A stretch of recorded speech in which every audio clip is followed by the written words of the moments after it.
Денеска во големата сала на општина Тетово се одржа третата седница на Советот. На дневниот ред во состав на оваа седница се најдоа 18 точки, меѓу кои точките за усвојување предлог одлука за формирање на статутарна правна комисија, Комисија за финансирање и буџет, Комисија за урбанизам и заштита на животната средина, Комисија за комунални дејности, Комисија за јавни дејности, Комисија за награди и признанија, Комисија за полова рамноправност и Комисија за процена на штети од елементарни непогоди.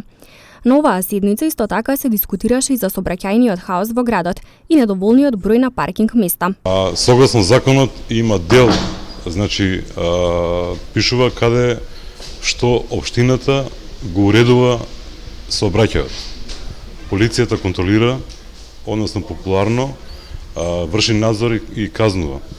Тоа ми беше мене целата поента, да го истакнам и да го кажам на советниците за да го разберат.